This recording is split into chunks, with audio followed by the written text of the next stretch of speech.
انسان جو اپنے بیٹے کو وصیت کرتا ہے وہ اس کے تجربات کا نچوڑ ہوتی ہے اور کمال محبت کے ساتھ اس کی سراسر بھلائی مقصود ہوتی ہے، اور باپ وہ وصیت اپنے بیٹے کو کرتا ہے۔ اور یہاں وصیت کرنے سے قبل کتنے پیار بھرے انداز میں یا بنیا، اے میرے پیارے بیٹے، احفظ انی اربعن و اربعن، میں تمہیں 4 چیزیں بیان کرتا ہوں اور 4 چیزیں اس کے ساتھ جڑی ہوئی ہیں، تو یہ 8 چیزیں تم یاد کر لو۔ لا یضرک ما عملت معہن، اگر یہ تیرے عمل کا حصہ بن جائیں تمہیں زندگی میں کبھی نقصان نہیں ہوگا، زندگی میں تم شر سے بچے رہو گے، برائی سے بچے رہو گے، نقصان سے بچے رہو گے، تمہارا باطن تمہارا ظاہر اچھا رہے گا اگر ان 4 چیزوں کو 4 چیزوں کے ساتھ جوڑ کر کے اپنے عمل کا حصہ بنا لو۔ فرمایا ان اغنى الغنى العقل، سب سے بڑا غنا، سب سے بڑی دولت مندی، سب سے بڑی ثروت عقل ہے۔ اگر کسی کو عقل کا رزق دیا گیا ہے تو وہ سب سے بڑا دولت مند ہے۔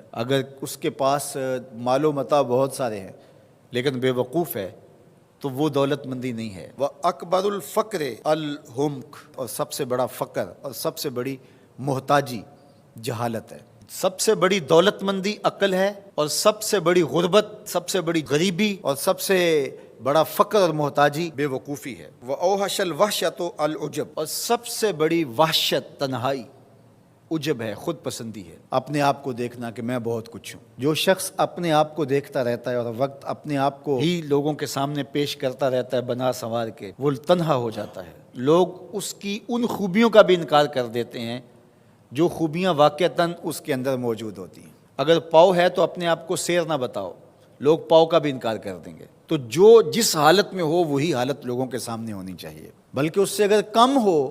شیخ سعدی نے ایک بڑی خوبصورت بات لکھی کہ تم برے ہو لوگ تجھے نیک سمجھیں یہ بری بات ہے، لیکن تم نیک ہو اور لوگ تجھے برا سمجھیں تو کوئی فرق نہیں پڑتا، تم اللہ کی نظر میں نیک ہو۔ اس لیے تم اگر سیر ہو اور لوگ تمہیں پاؤ سمجھے تو کوئی فرق نہیں پڑتا، لیکن اگر تم اپنے آپ کو پیش کر رہے ہو تو لوگ تمہاری اس حیثیت کا بھی انکار کر دیں گے جو تمہیں حاصل ہے۔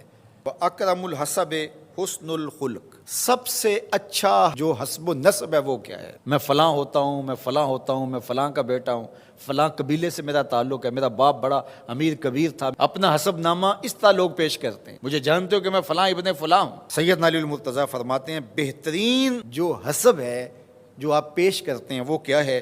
حسن الخلق، تمہارے اخلاق کیسے ہیں، تمہارا خلق گواہی دے گا کہ تم اچھے خاندان کے چشم و چراغ۔ مشکانست کے خود ببوئت نہ کہ عطار بگوئت۔ فارسی کا ایک مقولہ ہے کہ خوشبو وہ ہوتی ہے جو خود بتائے کہ میں خوشبو ہوں۔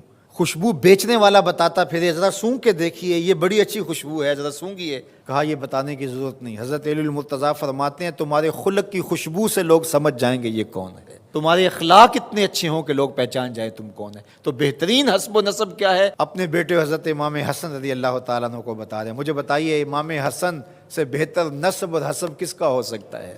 رسول اللہ کی بیٹی کے بیٹے، امام الاولیاء کے فرزند ہیں، رسول اللہ کے نواسے ہیں، بنو ہاشم کے چشم و چراغ ہیں۔ تو انہیں یہ نہیں کہا کہ تم یہ بتاتے پھرنا، بلکہ کہا کہ تمہارا خلق گواہی دے کہ میں محمد کا نواسا ہوں، تمہارے اخلاق گواہی دیں کہ میں نے فاطمہ کا دودھ پیا ہے، تمہارا کردار گواہی دے، تمہاری شجاعت گواہی دے کہ تم علی کے فرزند ارجمند ہو۔ اللہ اکبر۔ پھر حضرت علی المرتضیٰ رضی اللہ تعالیٰ عنہ ان چیزوں کو بیان کرنے کے بعد فرماتے ہیں یا بنیا، اے میرے بیٹے، ایاک والمصادقہ الاحمق، بے وقوف شخص کی دوستی سے ہمیشہ بچنا۔ فإنہ یرید ان ینفعک فیضرک، وہ دل سے چاہے کہ تمہیں نفع پہنچائے لیکن اپنی جہالت کی وجہ سے، اپنی بے وقوفی کی وجہ سے تمہیں نفع نہیں پہنچا سکے گا، تمہیں نقصان پہنچا دے گا۔ کہا جاتا ہے کہ بے وقوف دوست سے دانا دشمن اچھا ہے، تو وہ اسی قول کا مفہوم ہے۔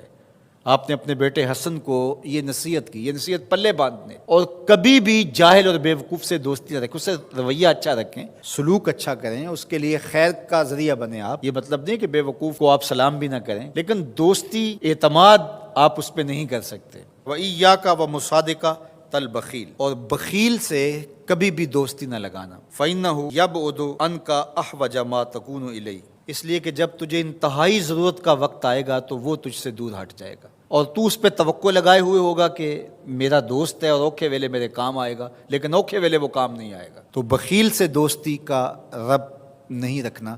وَإِيَّاكَ وَمُصَادَقَةَ الْفَاجِرِ، بدکار شخص سے کبھی دوستی نہ رکھ، برے شخص سے کبھی دوستی کا رشتہ نہ جوڑنا۔ فَإِنَّهُ يَبِيعُكَ بِالطَّافَةِ، جو فاسق و فاجر ہے، برا شخص ہے، بدکار ہے، اس سے دوستی نہ رکھنا، اس لیے کہ وہ بہت تھوڑی قیمت میں تجھے بیچ دے گا۔ اور آخری بات، وَإِيَّاكَ وَمُصَادَقَةَ الْكَذَّابِ، جھوٹے آدمیوں سے کبھی دوست نہیں رکھنا۔ فَإِنَّهُ كَالسَّرَابِ يُقَرِّبُ عَلَيْكَ الْبَعِيدَ وَيُبْعِدُ عَلَيْكَ الْقَرِيبَ، وہ بعید کو تجھے قریب دکھائے گا، قریب کو تجھے بعید دکھائے گا۔ جو چیز قریب ہوتی ہے، جو سراب ہوتا ہے تو دور سے پانی دکھائی دیتا ہے، لیکن جب قریب جا کے دیکھتے ہیں تو سراب ہوتا ہے، پانی نہیں ہوتا۔ تو کہا وہ بھی سراب کی طرح ہوتا ہے، کذاب، جھوٹ بولنے والا، جو تجھے وہ نقشہ کھینچے گا جو ہوگا نہیں، تجھے وہ چیزیں بتائے گا جو نفس العمل میں نہیں ہوں گی، اور تو ایک مغالطے میں مارا جائے گا۔ یہ ہے حضرت سیدنا علی المرتضیٰ رضی اللہ تعالی